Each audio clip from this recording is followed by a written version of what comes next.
So hello everyone, ये आपके MSD07 का जो है थर्ड वीडियो है। ठीक है, थोड़ा वॉइस वाइज इश्यू रह सकता है, अदरवाइज आपको और कोई समस्या नहीं होगी। ठीक है, सो इस वीडियो को स्टार्ट करते हैं। देखो, इस वीडियो में क्या करेंगे, मैंने आपको फर्स्ट वीडियो में जो आपको बेसिकली जून 2025 के ऑलमोस्ट सारे जितने महत्वपूर्ण क्वेश्चन थे वो सारे करवा दिए। ठीक है, उनसे रिपीटेशन के चांसेस ज़्यादा होते हैं क्योंकि जून 2024 के जो पेपर, जून 2024 का पेपर हुआ था आपका।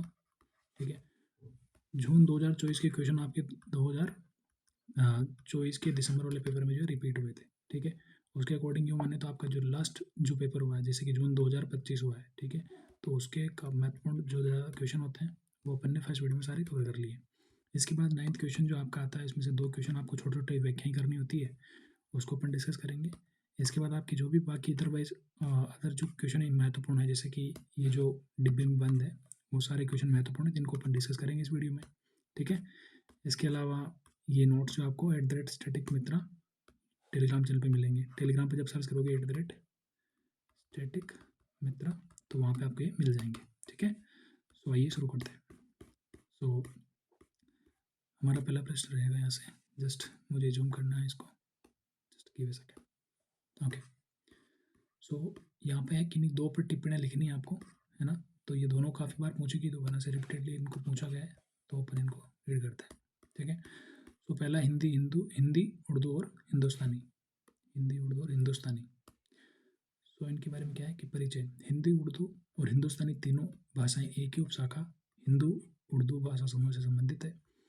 इन तीनों की मूल संरचनाएं, व्याकरण और बोली का स्रोत कौन सा है? हिंदी या खड़ी बोली है। ठीक है, इसके बाद हिंदी के बारे में जब बात करेंगे, हिंदी की जो लिपि है वो कौन सी देवनागरी है। शब्दावली मुख्यतः कौन सी है? संस्कृत आधारित है। तत्सम तद्भव शब्दों पर आधारित शब्द जो इनके ज़्यादा प्रयोग होते हैं इसके अंदर। ठीक है, स्वरूप कैसा है? साहित्यिक, औपचारिक और राजकीय भाषा वाला स्वरूप है इसका। स्थिति क्या है इसकी? संविधान में इसको राजभाषा का दर्जा मिला हुआ है। शिक्षा, मीडिया और प्रशासन में इसका व्यापक स्तर पर प्रयोग जो है आज होता है। छोटी छोटी व्याख्याएं आएंगी, तो आपको इनको अपने पैराग्राफ में इस इन्फॉर्मेशन के बेसिस पे लिख देना है, थोड़ा सा वास्ट करके। ठीक है, इसके बाद उर्दू की बात करें तो ये नस्तलिक लिपि में लिखी जाती है, फारसी अरबी लिपि भी जिसको बोलते हैं। शब्दावली इसमें कौन कौन से भाषाओं के शब्द होते हैं? फारसी, अरबी और तुर्की के शब्दों की भी इसमें प्रचुरता देखी जाती है। स्वरूप कौन सा है? सौंदर्यपूर्ण इसका स्वरूप है। काव्यात्मक गजल परंपरा जो इसी पे आधारित होती है आपके उर्दू पर। ठीक है, उर्दू बेसिकली क्या है? फारसी और अरबी का भारतीय स्वरूप है, जिसे उर्दू बोला जाता है। ठीक है, स्थिति क्या है? भारत और पाकिस्तान दोनों में महत्वपूर्ण सांस्कृतिक भाषा के रूप में जो है उर्दू प्रचलित है। ठीक है, इसके बाद बात करें अपन हिंदुस्तानी की, तो हिंदुस्तानी बेसिकली वही हिंदुस्तानी जिसका प्रयोग महात्मा गांधी स्वतंत्रता आंदोलन के दौरान जो जिक्र करते थे। तो हिंदुस्तानी मूलतः हिंदी और उर्दू का मिश्रित रूप है, जिसे प्रेमचंद अपने उपन्यासों में भी यूज़ करते हैं। वो हिंदुस्तानी शैली में है दरअसल, है ना, जो जो लोगों की बोलचाल से विकसित हुआ। ठीक है, इसमें देवनागरी और उर्दू दोनों शब्द मिलते हैं, है ना। सहज जनभाषा जैसा इसका स्वरूप होता है। तो हिंदुस्तानी, हिंदी और उर्दू, इसके ऊपर आप अगर व्याख्या है तो इसे आप डेफिनेटली कर सकते हैं। ठीक है, इसके बाद देखेंगे तो महात्मा गांधी ने भी इसे जनभाषा के रूप में प्रचारित किया था, क्योंकि ये सभी को जोड़ती है। तीनों का संबंध क्या है? सांस्कृतिक एकता है पहली बात, दूसरा है संचार में सहजता है। सांस्कृतिक एकता कैसे? जैसे तीनों का व्याकरण समान है, केवल शब्दावली और लिपि में अंतर है। संचार में सहजता कैसे? कि बोलते समय हिंदी और उर्दू दोनों को मिलाकर हिंदुस्तानी बन जाती है। तो हिंदुस्तानी बेसिकली क्या है? हिंदी और उर्दू का मिक्सअप है ना। हिंदुस्तानी वो है बेसिकली। तो जैसे हिंदी में जैसे कि बोलते हैं कि मुझे पुस्तक चाहिए, एग्जाम्पल है। उर्दू में मुझे किताब चाहिए। तो यहाँ पे क्या डिफरेंस दिख रहा है?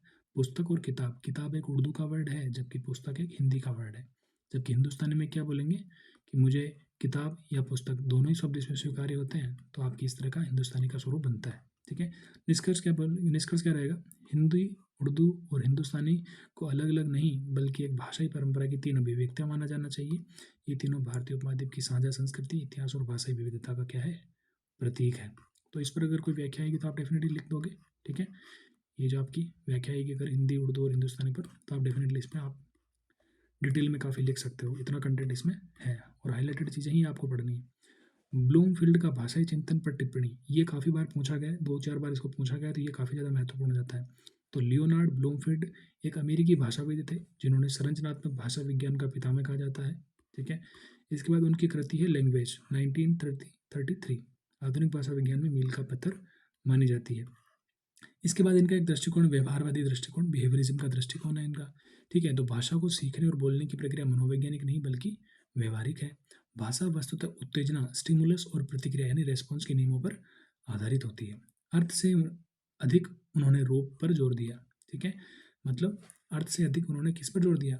रूप पर जोर दिया, फॉर्म पर जोर दिया। ठीक है, इसके बाद भाषा का संरचनात्मक विश्लेषण भी उनके यहाँ पे देखा जाता है कि ब्लूमफील्ड भाषा को एक संगठित प्रणाली मानते थे। ठीक है, जिसमें ध्वनि, रूप, वाक्य सभी स्तरों पर वैज्ञानिक अध्ययन आवश्यक है। ठीक है, तो एक संगठित प्रणाली थी, एक ऑर्गेनाइज सिस्टम था, भाषा को एक तरह से इस तरह मानते हैं। ठीक है, तो उन्होंने भाषा अध्ययन में 3 मुख्य स्तर दिए हैं। 3 मुख्य स्तर कौन कौन से हैं? एक तो फोनोलॉजी, ध्वनि विज्ञान, दूसरा रूप विज्ञान जैसे मॉर्फोलॉजी। ठीक है, तीसरा वाक्य विन्यास यानी सिंटैक्स। ये जो तीनों हैं आपके ब्लूमबर्ग की जो भाषाई सिद्धांत है उसमें देखा जाता है। ठीक है, ब्लूमबर्ग का जो ब्लूमफील्ड का जो बेसिकली आपका जो है भाषाई चिंतन उसमें आपको देखने को मिलता है। ठीक है, इसके बाद डिस्क्रिप्टिव लिंग्विस्टिक्स में क्या है उनका उनका चिंतन क्या है कि ब्लूमफील्ड ने भाषा को जैसी बोली जाती है उसी रूप में दर्ज और विश्लेषित करने का जो है सुझाव दिया कि भाषा जिस तरह बोली जाती है उसी रूप में इनको लिखा जाना चाहिए। तो उन्होंने मानकीकरण, परंपरा या अर्थ की व्याख्या को प्राथमिकता न देकर भाषा के यथार्थ रूप पर बल दिया कि यह भाषा यथार्थ में जैसी है, जैसी जमीनी स्तर पर है वैसी ही जो है लिखी जानी चाहिए, पढ़ी जानी चाहिए। ठीक है, ना अर्थ विस्तार पर विचार करें अगर उनके, तो अर्थ को सबसे जटिल और अनुमानित क्षेत्र बताते हुए उन्होंने अर्थ के विस्तृत विश्लेषण से दूरी बनाई। देखो उनका कहने का मतलब ये है कि किसी भाषा में कोई शब्द लिखा गया है तो उस शब्द की व्याख्या ही कहीं हो सकती है, तो वो बेसिकली बहुत ज़्यादा जटिल और अनुमानित अनुमानित क्षेत्र है किसी भी शब्द का अनुमान लगाना, तो अर्थ उसका जो है बहुत ज़्यादा व्यापक हो सकता है। तो उन्होंने इस बारे में कुछ भी विश्लेषण देने से अपने आप को थोड़ा सा है परहेज किया उन्होंने। तो उनका कहना था कि अर्थ को पूरी तरह वैज्ञानिक रूप से मापना कठिन है, कि अर्थ अलग अलग कंटेक्स्ट में अलग अलग हो सकता है। ठीक है, तो वो उनका ये मानना था अर्थ विज्ञान के बारे में। तो उनका योगदान क्या रहा? आधुनिक अमेरिकी संरचनावाद की नींव रखी उन्होंने। ठीक है, आदिवासी भाषाओं के अध्ययन और अनुवाद विज्ञान में उनका महत्वपूर्ण योगदान रहा। फील्ड वर्क और भाषा दर्ज रिकॉर्डिंग की परंपरा को उन्होंने मजबूत किया। तो अंततः क्या बोल सकते हैं ब्लूमफील्ड के बारे में कि ब्लूमफील्ड का चिंतन भाषा को एक वैज्ञानिक, तटस्थ और संरचनात्मक प्रणाली के रूप में व्यवस्थित करता है। आज भी उनका कार्य भाषा विज्ञान संरचनात्मक विश्लेषण का आधार माना जाता है। तो ये आपकी ब्लूमफील्ड पे जो है उनका भाषा चिंतन बहुत बार पूछा गया, तो आप इसको ठीक से समझ लेंगे, आपको समझ में आ गया होगा वैसे। ठीक है ना, इसके बाद अपन बात करें तो खंडेतर ध्वनियाँ बार बार ये तो इतनी नहीं पूछी गई है, बट स्टिल आपको इसको रीड कर सकते थे। खंडेतर ध्वनियाँ क्या होती है तो परिचय में बता देता हूँ, बाकी आप इसे रीड करेंगे। ठीक है, ध्वनियों को 2 भागों में बांटा जाता है, जैसे कि सेगमेंटल साउंड्स एंड खंडेतर ध्वनियाँ, मतलब सुपर सुपरेसलमेंट साउंड्स। ठीक है, खंडेतर ध्वनियाँ मतलब खंड से परे ध्वनियाँ, है ना। सो खंडेतर ध्वनियाँ वह हैं जो अक्सर या ध्वनि के रूप से अलग नहीं होती बल्कि पूरे शब्द या वाक्य पर प्रभाव डालती है। ये ध्वनियाँ भाषा के लय, स्वर, लय, बल, आरोह अवरोह, उच्चारण की गति और ठहराव को नियंत्रित करती है। ठीक है, इसके बाद खंडेतर ध्वनियों के मुख्य प्रकार क्या है? स्ट्रेस, खंडेतर ध्वनियों के स्ट्रेस हो गया, जैसे कि किस बनाम की, किस बनाम किसी, ये प्रश्नवाचक था। स्वराघात, इनोटेशन इसमें होता है, जैसे कि तुम आए में क्या है? आरोह, तुम आए में अवरोह है ना। तुम आए, ये प्रश्न चिन्ह लगा तो इसमें आरोह है, और तुम आए इसमें अवरोह है। आरोह का मतलब छोटा है और तुम आए मतलब बड़ा, ऐसा। मात्रा और लय, राइम भी इसमें देखने को मिलती है कि भाषा की गति ताल खंडेतर ध्वनि से निर्धारित होती है, और ये कविता में विशेष रूप से मुख्यतः महत्वपूर्ण माना जाता है। इसमें पॉज भी होता है। ठीक है, तो इस तरह आप पढ़ सकते हो, इसको विराम होता है इसके अंदर। इसका महत्व क्या है कि भाषा को स्वाभाविकता, अभिव्यक्ति और भाव गहनता प्रदान करती है ये खंडेतर ध्वनियाँ। ठीक है, वाक्य के आशय को स्पष्ट करती है, जैसे प्रश्न, आश्चर्य, क्रोध, प्रेम आदि स्वराघातों से प्रकट होते हैं, तो इसी को ये स्पष्ट करती है। भाषा शिक्षण, ध्वनि विज्ञान, भाषण कला और अभिनय में जो है अत्यंत आवश्यक होती है। ठीक है, अभिनय के दौरान जो है ये खंडेतर ध्वनियाँ, किसी को किस शब्द को जोर लगा के बोलना है, किस चिन्ह को, किस शब्द को प्रश्न चिन्ह के साथ बोलना है ना, किस चिन्ह को, किस शब्द को जो है विस्मयादिबोधक की चिन्ह की मुद्रा में बोलना है, तो ये इस पर डिपेंड करता है। उस टाइम पे काफ़ी ज़्यादा महत्वपूर्ण ये होती है। तो खंडेतर ध्वनियों के बिना भाषा यंत्रवत और अर्थहीन हो जाएगी। जैसे कि कोई भी चीज़ अगर, जैसे कि मैं किसी को कहूँ कि तुम आ गए, ऐसे मतलब बहुत सारी चीज़ें हो सकती है ना, कि एक वाक्य को अगर जिस लैंग्वेज में आप बोलोगे, जिस लहजे में बोलोगे, जिस जिस एंगल से बोलोगे, उसका अर्थ उसी तरह निकल जाएगा। तो उन्होंने कहा कि अगर खंडेतर ध्वनियाँ नहीं हो तो भाषा जो क्या हो जाएगी, यंत्रवत हो जाएगी। ठीक है, तो निष्कर्ष क्या है कि खंडेतर ध्वनियाँ भाषा की आत्मा मानी जाती है। ठीक है, ये उन सूक्ष्म तत्वों का समुच्चय है जो भाषा को जीवंत, अर्थपूर्ण और प्रभावी बनाते हैं। ठीक है। कोश विज्ञान भी पूछ सकते हैं काम, क्योंकि थोड़ी टेक्निकल टर्म में पता भी नहीं लगेगा कि इसको इसमें लिखना क्या है। तो कोश विज्ञान जो है लेक्सिकोग्राफी है बेसिकली। ये वह शास्त्र है जिसमें शब्दकोश यानी डिक्शनरी के निर्माण, संरचना, सिद्धांत और विधियों का अध्ययन किया जाता है। यह भाषा विज्ञान की एक अनुप्रयुक्त श्रृंखला है जो भाषा की शब्द परंपरा को व्यवस्थित और वैज्ञानिक रूप से प्रस्तुत करती है। ठीक है। तो बेसिकली कोश का स्वरूप कैसा होना चाहिए? कोश में शब्दों का अर्थ, उच्चारण, व्युत्पत्ति, प्रयोग, व्याकरणिक वर्ग आदि उदाहरण दिए जाते हैं। शब्दों का क्रम या तो वर्णक्रमानुसार या व्युत्पत्ति आधारित या विषय आधारित हो सकता है। ठीक है। कोश विज्ञान के दो प्रमुख रूप होते हैं, जैसे कि वर्णनात्मक कोश विज्ञान, डिस्क्रिप्टिव लेक्सिकोग्राफी। इसमें भाषा शब्द जैसे प्रचलित है वैसे दर्ज किए जाते हैं, जैसे आधुनिक शब्दकोशों के आधार इसमें है ना। एक होता है प्रिस्क्रिप्टिव लेक्सिकोग्राफी, निर्देशात्मक कोश विज्ञान है। ये बताता है कि शब्दों का सही रूप, सही अर्थ और सही प्रयोग कैसा होना चाहिए। मतलब एक तो जैसा प्रचलित है आम जन में वैसे लिख दिए जाएंगे, है ना, वर्णनात्मक कोश विज्ञान में। एक निर्देशात्मक की भाषा वैज्ञानिक बैठ के किसी शब्द के बारे में उसकी सही संरचना लिखेंगे कि इसको इस तरह लिखा जाना चाहिए, इस तरह पढ़ा जाना चाहिए, इसका इस तरह प्रयोग किया जाना चाहिए। तो पारंपरिक शब्दकोश इसी पर आधारित होते हैं। ठीक है। इसके निर्माण की प्रक्रिया में कौन कौन से चरण आते हैं, जैसे कि शब्द संग्रह करेंगे अलग अलग ग्रंथों, बोलियों, समाचारों, है ना, साहित्य से। अर्थ निर्धारण करेंगे उनका, है ना, वर्गीकरण करेंगे, कौन संज्ञा है, कौन क्रिया, कौन विशेषण है। इसके बाद उदाहरण का संग्रह करेंगे, जैसे कि शब्द प्रयोगों को स्पष्ट करने तो जो उदाहरण संग्रह किया जाएगा। तकनीकी संपादन, शुद्धता, अनुक्रमण, क्रॉस रेफरेंस, मतलब क्रॉस चेक भी किया जाता है बहुत बार, है ना, वो चीज़ें। महत्व क्या है? शब्द संपदा को सुरक्षित और संगठित रखता है ये चीज़, कोश विज्ञान। ठीक है। भाषा संशोधन, साहित्य लेखन, अनुवाद, शोध कार्य और शिक्षा के लिए आधारभूत साधन है कि अगर भाषा अशुद्ध ढंग से लिखी जाएगी तो भाषा में अपभ्रंश पैदा हो जाएंगे और भाषा क्या हो जाएगी? दूषित हो जाएगी। इसके कारण कोश विज्ञान जो है काफ़ी महत्वपूर्ण इसमें भूमिका निभाता है। ठीक है। तो नई तकनीक, विज्ञान और समाज के अनुसार शब्दों को अपडेट द्वारा भाषा को समकालीन बनाता है आपका कोश विज्ञान। तो निष्कर्ष क्या कह सकते हैं कि कोश विज्ञान भाषा का क्या है? दर्पण है, जो उसे मांझता है, जो भाषा की संस्कृति, इतिहास और ज्ञान परंपरा को संरक्षित करता है। ये भाषा विज्ञान ही अत्यंत महत्वपूर्ण और व्यवहारिक शाखा है। ठीक है। आप समझ रहे होंगे कि कोश विज्ञान का क्या मतलब है, क्या क्या निहितार्थ है, क्या इनके मीनिंग है। ठीक है, कि इसका कोश विज्ञान का संग्रह करने का प्रोसेस क्या होता है। ठीक है। इसके बाद ये हो गया आपके छोटे छोटे बिंदु जो 10th नंबर के क्वेश्चन में आपको पूछे जा सकते हैं। ठीक है। इसके बाद कुछ महत्वपूर्ण प्रश्न जिन पर अपन चर्चा करेंगे। एक्स्ट्रा क्वेश्चन के आंसर मैंने इसमें दिए हुए पीडीएफ के अंदर, आप उसको वहाँ से पढ़ लेंगे, बट जो मार्क के क्वेश्चन है उनको अपन पढ़ेंगे यहाँ पे। तो सेकंड क्वेश्चन है संप्रेषण और संचार में अर्थ बताते हुए। संप्रेषण और संचार लग एक जैसे वर्ड रहे हैं बट एक जैसे है नहीं है।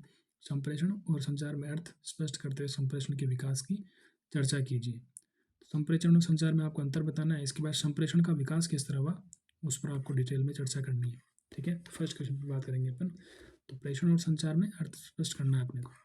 तो प्रेषण क्या होता है? प्रेषण, ट्रांसमिशन। प्रेषण का अर्थ है सूचना या संदेश को एक स्थान से दूसरे स्थान तक पहुंचाना। इसमें संदेश भेजने की प्रक्रिया प्रमुख होती है, अर्थ की प्रतिक्रिया आवश्यक नहीं है। भेज देना ही इसका मुख्य कार्य होता है। ये एक तरफा प्रक्रिया भी हो सकती है। इसमें तकनीकी माध्यमों की भूमिका अधिक होती है। ठीक है, जैसे रेडियो, टीवी, समाचार, लाउड स्पीकर द्वारा घोषणाएं जो आपकी प्रेषित की जाती है। संचार यानी कम्युनिकेशन क्या होता है? ये टू वे होता है, दोनों तरफ से होता है। ये द्विपक्षीय प्रक्रिया है। इसमें संदेश भेजने और प्राप्त करने के साथ साथ प्रतिक्रिया भी होती है। ठीक है। संचार का उद्देश्य केवल सूचना देना नहीं बल्कि अर्थ की समझ बनाना भी है। ठीक है। इसमें भावनात्मक और सामाजिक तत्व भी जुड़ जाते हैं। यूँ समझ लो कि फ़ोन पे बात करना, ठीक है, एक तरीका का क्या है? कम्युनिकेशन है। तो कम्युनिकेशन और प्रेषण में यही फ़र्क है। ठीक है। जैसे कि संवाद या चर्चा, बहस आदि जो है आपके कम्युनिकेशन में आते हैं। मुख्य अंतर क्या है इनमें? प्रेषण और संचार में मुख्य अंतर है, प्रेषण सूचना केंद्रित है। प्रेषण क्या है? एक इन्फॉर्मेशन है। जबकि संचार क्या है? अर्थ है। एक संचार का एक मीनिंग है। दोनों तरफ से आपको मीनिंग समझ में आना चाहिए। मतलब संचार जो है अर्थ केंद्रित होता है। प्रेषण में प्रतिक्रिया आवश्यक नहीं है, संचार में ये आवश्यक होती है। प्रेषण एक तकनीक आधारित प्रक्रिया है, जबकि संचार तो मानव आधारित है। इसमें दो इंसान बैठ के बात भी कर सकते हैं, है ना। तो ये भी एक संचार का माध्यम है। किसी टेक्नोलॉजी के माध्यम से ही संचार नहीं होता। संचार जो है दो आदमी बैठ के बात करते हैं, वो भी संचार ही है एक तरीके का। दोनों तरफ से रिस्पॉन्सेज आते हैं। ठीक है। प्रेषण में सहभागिता सीमित होती है, जबकि संचार में सक्रिय सहभागिता होती है। बातचीत कंटिन्यूसली होती है, आमने सामने हो, चाहे किसी भी डिवाइसेस पे हो या फिर जैसे कि मोबाइल फ़ोन पे का किसी भी तरीके का हो सकता है संचार। ठीक है। और प्रेषण तो एक तरीके का नोटिफिकेशन है या फिर एक तरीके की इन्फॉर्मेशन है। ठीक है। तो संप्रेषण का अर्थ क्या है? संप्रेषण वह व्यापक प्रक्रिया है जिसमें विचार, भावना, सूचना, अनुभव का आदान प्रदान होता रहता है। जबकि प्रेषक, संदेश, माध्यम, ग्राही और प्रतिक्रिया सभी तत्व इसमें सम्मिलित होते हैं। संप्रेषण, प्रेषण और संचार दोनों का समन्वित रूप है। तो संप्रेषण बड़ा है, ठीक है। संप्रेषण इन दोनों का मिला जुला रूप है या इससे बड़ा है। संप्रेषण का ऐतिहासिक विकास क्या है कि आदिम समाज में तो संकेत, हाव भाव और ध्वनियों के संप्रेषण से जो है संप्रेषण हुआ करता था, बट भाषा के विकास से इसका मौखिक संप्रेषण जो है बढ़ा, लिपि के आविष्कार से लिखित संप्रेषण बढ़ा, फिर जैसे टाइपराइटर और ये जो प्रिंटर विकसित हुए तो जनसंचार का विकास भी जो है मुद्रण कला से जो है जनसंचार का विकास हुआ। तो पहले संकेत हाव भाव से आदमी बात करता था, ध्वनि, इस भाषा का विकास नहीं हुआ था, ध्वनियाँ बनी नहीं थी, है ना। तो संकेत हाव भाव से या फिर इन संकेतों से जो है काम चलता था। फिर उसके बाद धीरे धीरे थोड़े बहुत शब्द विकसित हुए तो मौखिक संप्रेषण स्टार्ट हुआ, ठीक है। फिर उसके बाद थोड़ा बहुत लिखना आया, कैसे कैसे छोटे इधर उधर के संकेतों से, तो फिर जो है लिखित संप्रेषण स्टार्ट हुआ। इसके बाद जो है जब प्रिंटर विकसित हो गए 16वीं 17वीं शताब्दी के आसपास, तो फिर जनसंचार का विकास हुआ और तभी से आपके उपन्यास, कहानी वगैरह वगैरह जो है ये जो उद्भूत हुए, ठीक है। आधुनिक युग में डिजिटल मीडिया, इंटरनेट और सोशल मीडिया द्वारा वैश्विक संप्रेषण भी संभव हो पा रहा है, ठीक है। निष्कर्ष क्या है?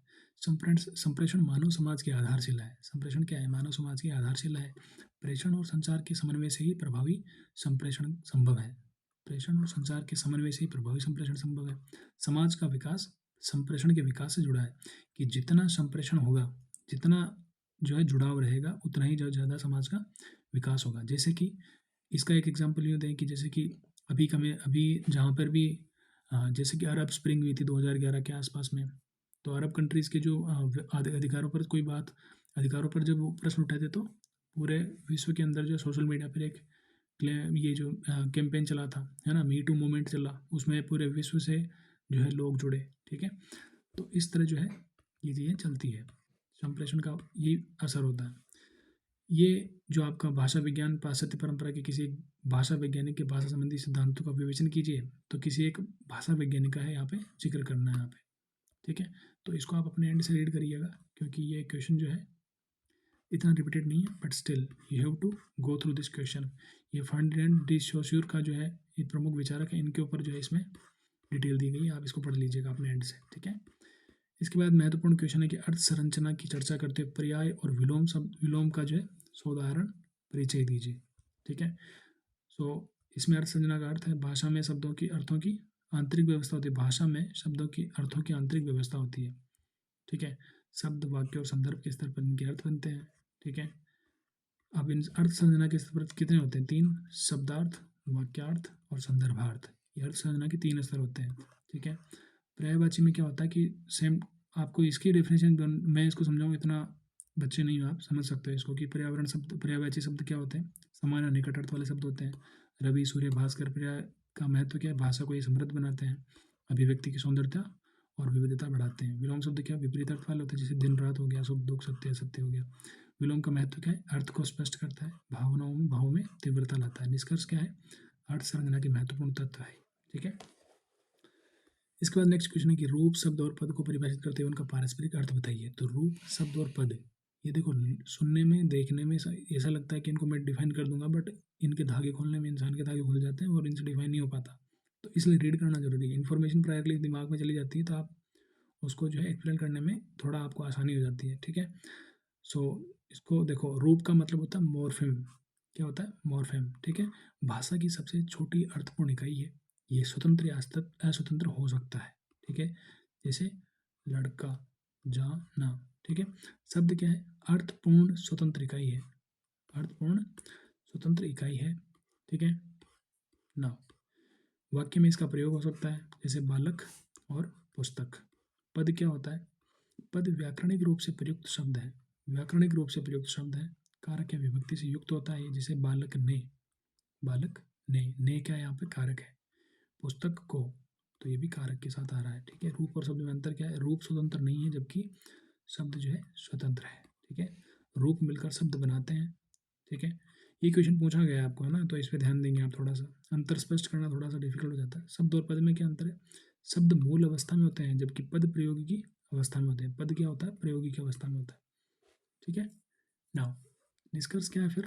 पहले रूप आता है, फिर उसके बाद शब्द, और उसके बाद जो है पद बनता है। तो भाषिक संरचना का क्रम भी यही है, रूप, शब्द और पद, रूप, शब्द और पद, ठीक है।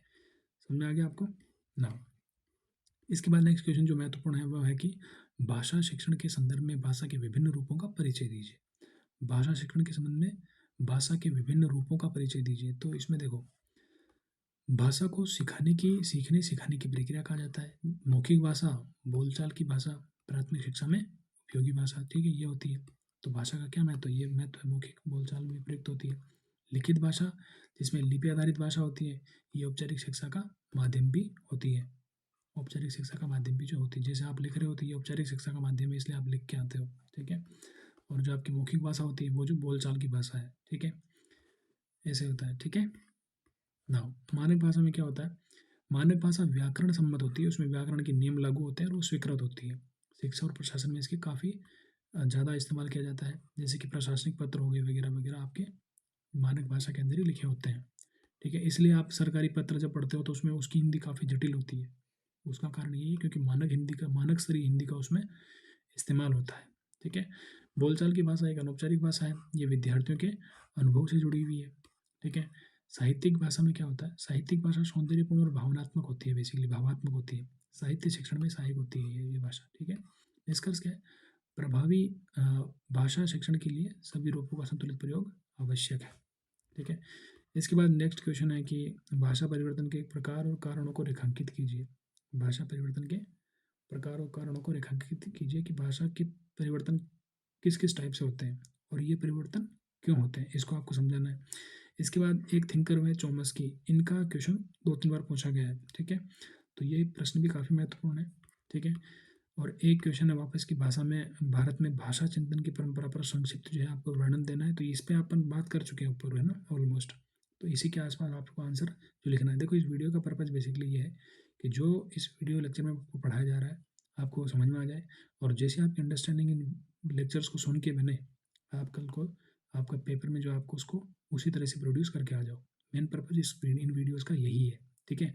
आंसर तो आपको मिल ही जाएंगे, बट आपकी एक अंडरस्टैंडिंग बिठाना और आपको समझाना कि आपको किस तरह जो है आपको लिख के आना है ना, वो चीज़ ज़्यादा महत्वपूर्ण है, ठीक है ना। भाषा के प्रकार और कारणों को रेखांकित करना है। तो भाषा परिवर्तन क्या है बेसिकली? तो भाषा परिवर्तन वह प्रक्रिया है जिसमें समय के साथ भाषा के रूप, अर्थ, ध्वनि और संरचना में बदलाव होता है, ठीक है। भाषा स्थिर नहीं रहती, वह निरंतर परिवर्तनशील होती है। जैसे कि आज हिंदी में भी हिंदी के स्वरूप में बदलाव आ रहा है, कुछ इंग्लिश के वर्ड्स ज़्यादा घुस रहे हैं हिंदी के अंदर, है ना। और कुछ हिंदी के वर्ड भी है जो इंग्लिश में आ रहे हैं बट इतने नहीं आ रहे हैं, ठीक है। तो भाषा बदलती रहती है। तो भाषा परिवर्तन के प्रमुख कारण क्या है? तो ध्वन्यात्मक परिवर्तन, जैसे कि शब्दों के उच्चारण में परिवर्तन हो जाता है। जैसे संस्कृत में पहले अश्व बोलते थे, बट आज हिंदी में उसको घोड़ा बोलते हैं अपन, ठीक है।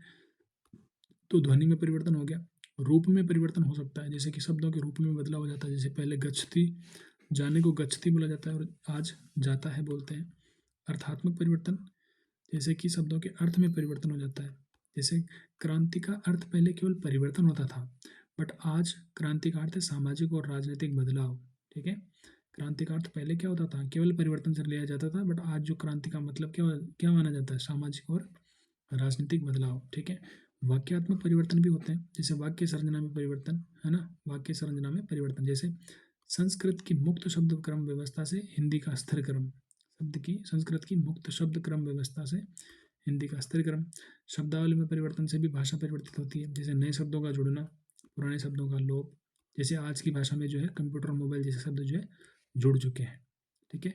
कोई भी इनका इस्तेमाल कर ही रहा है आज, कंप्यूटर और मोबाइल सब जानते हैं। कंप्यूटर को भले आप फ्रेंच में कंप्यूटर बोल देंगे, कुछ भी जैसी लैंग्वेज में बोलेंगे, बट कंप्यूटर और मोबाइल सब जानते हैं और ये भाषा में इस तरह यूज होने लग गए हैं जैसे कोई ये इसी भाषा के शब्द हैं, ठीक है, जबकि ये इंग्लिश वर्ड्स हैं, ठीक है। तो भाषा में परिवर्तन के कारण क्या होते हैं? तो पहला कारण तो सामाजिक कारण। तो समाज के साथ भाषा बदलती है, जैसे वर्ग, पेशा, शिक्षा का प्रभाव। जैसे कि किसी शिक्षक व्यक्ति के घर में जो भाषा होगी वो डेफिनेटली शिक्षा की फील्ड से जुड़े हुए शब्द उसके अंदर होंगे। किसी जुडिशरी वाले के घर में आप देखोगे तो उनकी भाषा में न्याय वाले शब्द जो है उनके बोलचाल में जुड़े हुए होंगे, है ना। तो इस तरह की बात है। भौगोलिक कारण भी जो है भाषा में परिवर्तन लाते हैं, जैसे अलग अलग क्षेत्रों में अलग अलग रूप। जैसे कि हिंदी की भी कितनी सारी बोलियाँ हैं, है ना। मैथिली, भोजपुरी, इधर अवधी ब्रज, और राजस्थान में जो बोलियाँ हैं, हरियाणवी जो है, पंजाबी है, इनमें भाषा में शब्द सिमिलर से दिखाई देते हैं, बट वो भौगोलिक कारणों से हैं प्रभावित भी दिखाई देती है। संपर्क के कारण भी जो है भाषाएं प्रभावित होती है, अन्य संपर्क भाषाओं के कारण भी जो ये प्रभावित होती है, जैसे अंग्रेजी फारसी शब्दों का प्रभाव हो जाता है। ठीक है। मनोवैज्ञानिक कारण भी भाषा के बदलाव के लिए जिम्मेदार होते हैं, जैसे कि बोलने में सरलता की प्रवृत्ति। जैसे कि आजकल क्या होता है कि एक जो बंदा इंग्लिश सीख जाता है वो इंग्लिश के बाद हिंदी के ऊपर प्रेफरेंस इंग्लिश को देने लगता है, क्योंकि इंग्लिश आप जैसे जो नहीं जानता इंग्लिश उसके लिए डिफिकल्ट है, उसको समझ में नहीं आती, बट जिसको आने लग जाती है उसके लिए इंग्लिश ईजी कोई लैंग्वेज होती ही नहीं है। वो जैसे ही कोई डिफिकल्ट चीज़ बोलनी होगी उसको, वो ऑटोमेटिकली इंग्लिश में स्विच हो जाता है। वो उसकी जैसे ही उसकी आदत बन जाती है कि वो जैसे ही कोई डिफिकल्ट बात बोलना चाह रहा था वो इंग्लिश में स्विच हो जाएगा, या फिर या वो फ्लो में जब आएगा तो बोलते अपने स्वभाव की प्रवृत्ति छोड़ करके वो ईजी वाले ऑप्शन पे शिफ्ट हो जाता है। ठीक है। तो जैसे कि आपने देखा होगा कि ट्रैफिक में कभी भीड़ में कोई किसी को गुस्सा आता है तो वो हिंदी वंदी छोड़ के अपने इंग्लिश पे आ जाता है बेसिकली। तो उसका कारण क्या है कि इंग्लिश की प्रवृत्ति जो है, हिंदी डिफिकल्ट लैंग्वेज है ना, और इंग्लिश है बेसिकली इजी लैंग्वेज। इंसान का दिमाग ऐसा ही है कि वो इजी ऑप्शंस पे जल्दी शिफ्ट होने का प्रयास करता है। ठीक है। सो भाषा के परिवर्तन के ऐतिहासिक कारण भी होते हैं, जैसे कि राजनीतिक और सांस्कृतिक घटनाओं के कारण भी जो है भाषा बदलाव लेती है। निष्कर्ष क्या है कि भाषा परिवर्तन स्वाभाविक और अनिवार्य प्रक्रिया है। परिवर्तन से ही भाषा जीवंत बनती है, परिवर्तन से ही जो आपकी भाषा जो है जीवंत बनी रहती है, और ये सत्य भी है। ठीक है। ये MSD 007 की प्लेलिस्ट की मैंने यहाँ पे लिंक दे दी है। अगर आप चाहो कि मैं PDF से नहीं पढ़ूँ और वीडियो लेक्चर के साथ पढ़ सकता हूँ तो आप जो है फटाफट से यहाँ इससे पढ़ सकते हो। अदरवाइज PDF तो 50-60 पेज की है, आप इसको काफ़ी टाइम टेकिंग हो जाएगा आपके लिए। ठीक है। नाउ चोम्स्की की भाषा संबंधी उदाहरणों पर जो आपको विचार करना है, तो नोम चोम्स्की आधुनिक भाषा विज्ञान के प्रमुख विचारकों में से एक है। ठीक है। उन्होंने जनरेटिव व्याकरण का सिद्धांत दिया, जनरेटिव व्याकरण का, भाषा की जन्मत अवधारणा जो उनकी है। ठीक है। तो ये कहते हैं कि भाषा सीखने की क्षमता जन्मजात होती है, इसे लैंग्वेज एक्विजिशन डिवाइस यानी लेड कहा गया। सामर्थ्य और प्रयोग, सामर्थ्य मतलब कॉम्पिटेंस एंड प्रयोग मतलब परफॉर्मेंस। तो भाषा का आंतरिक ज्ञान और भाषा का वास्तविक प्रयोग, ये जन्म जन्म के साथ ही भाषा को लर्न करते हैं कि जिस घर में व्यक्ति जन्म लेता है उसकी भाषा उसी तरह की हो जाती है, मतलब जन्म जाता है, अनुवांशिक है बेसिकली, ये कहना चाह रहे हैं। ठीक है। ये कहते हैं कि इनकी एक गहन संरचना और बाह्य संरचना होती है भाषा के अंदर, कि अर्थ का मूल रूप, ये तो गहन हो गया, और बाह्य संरचना मतलब वाक्य का प्रकट रूप, कि क्या सेंस में बोला गया और क्या इससे निकल के आया, वो चीज़ जो है गहन और बाह्य संरचना इसके यहाँ पे होती है। सार्वभौमिक व्याकरण का नियम भी यहाँ पे होता है इनके साथ, नोम चोम्स्की के साथ अलाइंड है कि सभी भाषाओं में कुछ सामान्य नियम जरूर होते हैं, बालक इन्हीं नियमों के आधार पर जो है भाषा को सीखता है।